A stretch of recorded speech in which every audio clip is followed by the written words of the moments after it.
Welcome back to SicEm365 Radio. It's time for our weekly segment with John Machota of The Athletic. Just a sneak for Prescott, and he's in. Touchdown. Brought to you by Pioneer Steel and Pipe, where customer service is their main focus, and best in metal, steel, and pipe for large or small projects, with 2 locations in Waco and Bryan. Family owned and operated since 1943. Prescott trying to take advantage, going deep. Cooper, one-hander! Are you kidding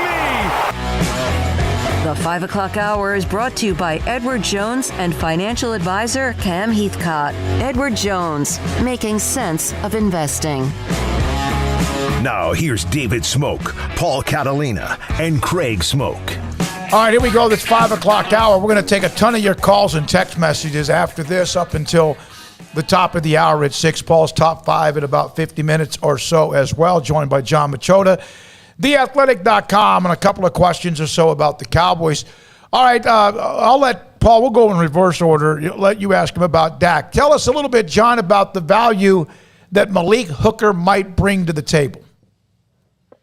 Well, if he's healthy, that's the big if, just because it's gone back all the way to college where he's dealt with multiple injuries. So if he's healthy, he's a playmaker on that defense. He's a guy that he'll be out on the field. He'll be a factor on a defense that just hasn't had a lot of playmakers over the last several years. So but it's all about if he's healthy. Like they're bringing him along slowly right now because he's less than a year removed from an Achilles injury that ended his season in last September. And that's the thing when he was with the Colts, when he played, he's a good player, but it was just one injury after another. He's a guy that even at the combine, he didn't get to perform because of multiple surgeries. He had a labrum surgery and a hernia surgery. So now that didn't stop the Colts from taking him 15th overall.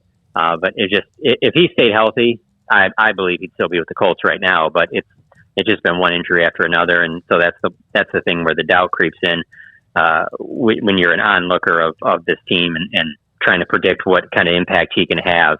He did say yesterday that he had 6 or 7 teams interested in him, and the reason he didn't sign with the Cowboys back in March when he originally visited was just because he wasn't fully healed yet, and he wanted to continue to rehab and kind of get things right before he made a final decision. And so he also said looking over rosters, factored in. Of course, you look at this roster, safety. I'm sure that just screamed out to him, "Hey, if I'm healthy, I can play. I can get out there right away with this team." So I will say DeMonte KZ, who they ended up signing in March, who visited on the same day with Malik Hooker, he looked pretty good in practice. And I would say right now he's the front runner to be the starting free safety. But they would love to have multiple free safeties that they have to get out on the field because they're just making so many plays.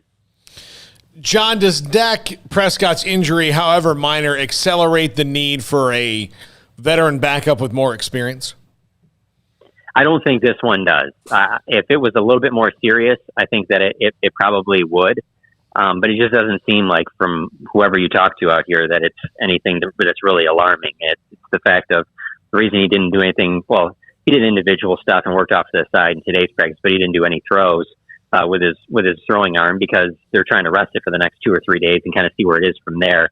If it was a little bit more serious, like if there was something, structurally, maybe something with the AC joint, something along those lines, then yeah, I would say so. But it doesn't appear that that's the case here. It appears that it's more muscle related and that, rest is the best thing to go off of. But even if he is 100% healthy, I feel like all offseason talking to you guys, we've brought this up many a times. That's the one position this offseason that they really didn't address after they lost, Andy Dalton signed with the Bears, which no one really expected them to re-sign with the Cowboys. But you kind of thought they would do a little bit more at that position. And I can just tell you from watching all of yesterday's practice and all of today's where you don't have Dak working in the team drills, it's pretty rough. I mean, it's not exciting offensive football. Now the defense is loving it.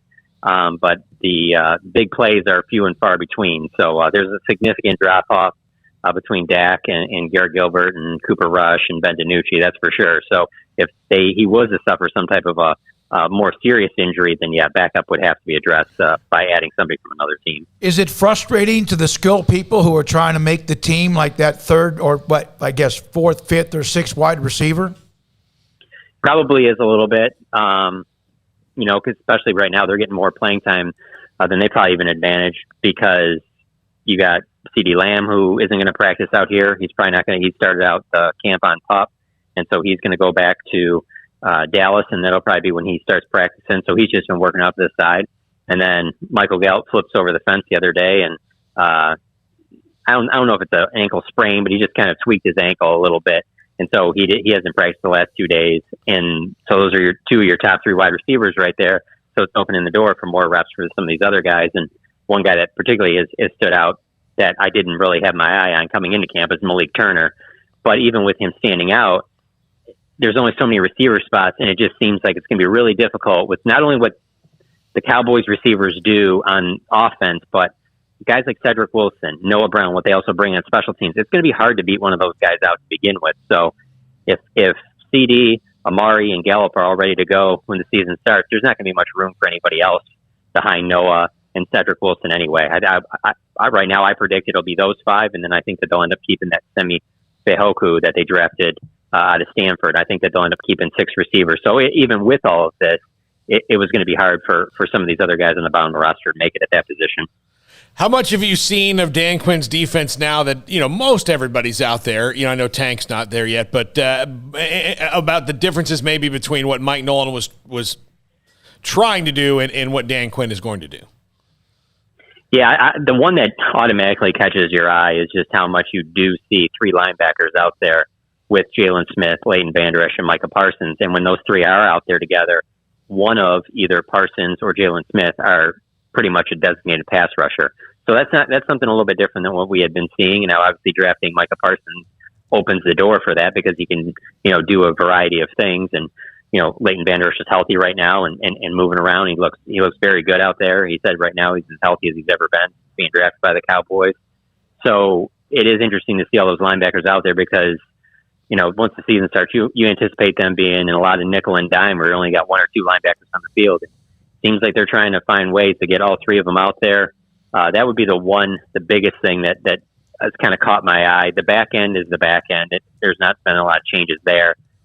And then up front, it's just been so hard to really determine, what they have there, because like, as you mentioned, Tank isn't practicing, and on the interior, you have Neville Gallimore, and it's hard to really evaluate it because they're not really hitting, even with the pads coming on yesterday, and then they practiced today again in pads.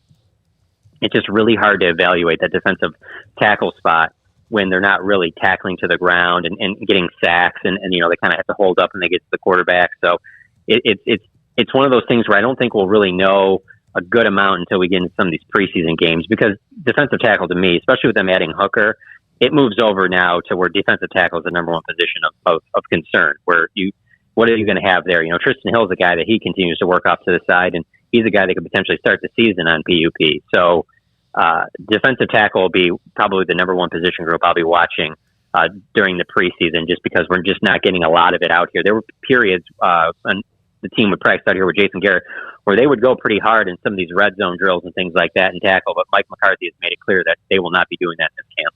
We got a text, John, with from the 253 on our text line. Is Xavien Howard a good fit in Dallas? I know he makes a ton of money. He's one of the elite corners. It appears to be yet again unhappy in Miami. Yes. If if this was Major League Baseball and there's not a salary cap, yes, go get him right now. But because there is a salary cap, I'm trying to make sure that in a few years that Trayvon Diggs isn't going anywhere. I'm trying to keep enough money to the side that if Randy Gregory has a good year, he has been impressive out here, albeit, like I said, they're not really tackling to the ground and things like that, but he looks healthy. He looks like he's a good fit for what Dan Quinn wants. Dan Quinn's going out of his way to spend a lot of time with him before and after practice. If Randy Gregory has a career year, I'm trying to keep him around too. And there's only so many dollars to go around with everything that's invested on offense. So if they didn't have Trayvon Diggs, I'd say, yeah, you got to go get him because you don't really have a number one corner. But I think Trayvon Diggs is the number one corner, and I want to make sure that when I'm paying my corner big time money, it's going to be a guy like Trayvon Diggs that we've had in the program, and we know what we have there because this organization really hasn't spent big on the DB position. I think Trayvon Diggs will be a guy that they're looking to do that too. So yeah, if it was, like I said, if they were the New York Yankees and they could just go out and, make moves and whatever and just pay guys, whatever, and there was no salary cap, then yeah, go get go get Xavien Howard. But because of here's the thing, like even if you go get him, I mean, that statement he put out the other day, it's very clear that it's not like he just wants out of Miami because he doesn't like playing for that team. He wants out of Miami because he wants to be one of the highest paid corners in the league. And I don't see how that fits with what the Cowboys are building right now. Thank you, John. Appreciate it. Enjoy the trip where you are and also what you have coming up.